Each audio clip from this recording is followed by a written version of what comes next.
बहुत समय पहले की बात है।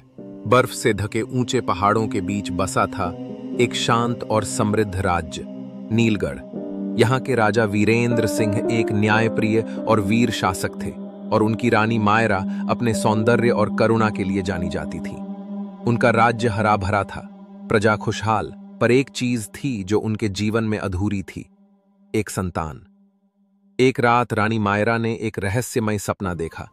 उन्होंने देखा कि एक चमकता हुआ चिराग आसमान में तैर रहा है और एक गूंजती हुई आवाज कह रही है, 3 ख्वाहिशें बाकी हैं, लेकिन याद रखना, तीसरी ख्वाहिश मेरी आखिरी सेवा होगी।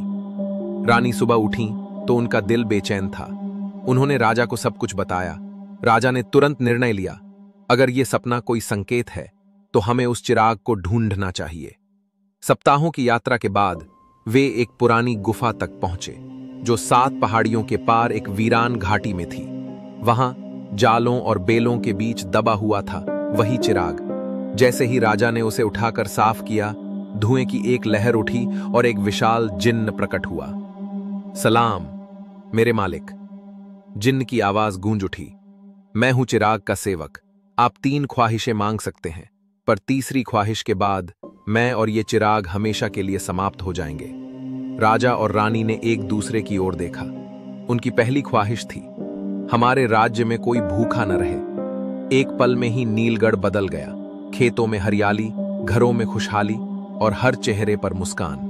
कुछ महीनों बाद रानी मायरा ने चुपचाप दूसरी ख्वाहिश मांगी, हमें एक संतान चाहिए जो हमारे प्रेम और इस राज्य की रोशनी बने। समय बीता और रानी ने एक प्यारी बेटी को जन्म दिया, राजकुमारी अनाया। अनाया बड़ी हो रही थी, बुद्धिमान, कोमल और तेजस्वी।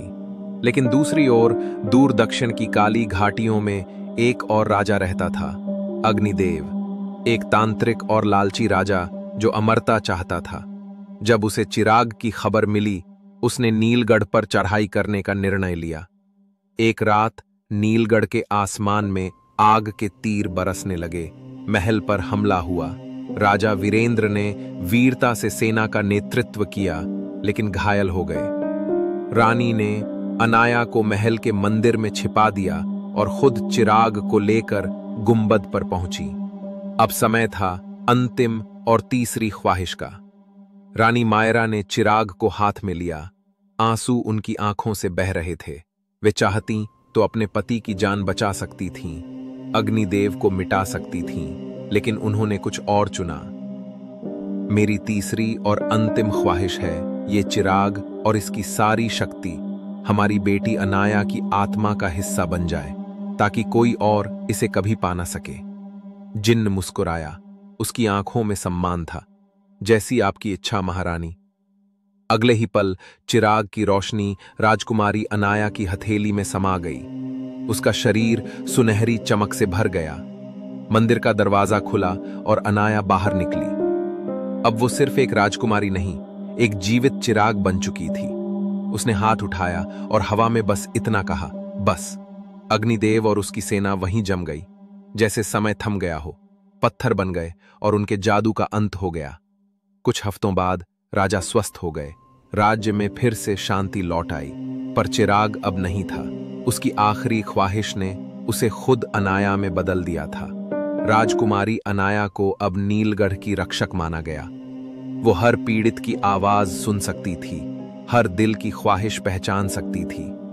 राजा और रानी ने अपने जीवन में जो खोया था वो बलिदान बन गया, और जो पाया वो अमर हो गया। हर चिराग बुझता है, लेकिन कुछ ख्वाहिशें रोशनी बनकर पीढ़ियों तक जलती रहती हैं। Thanks for like and subscribe.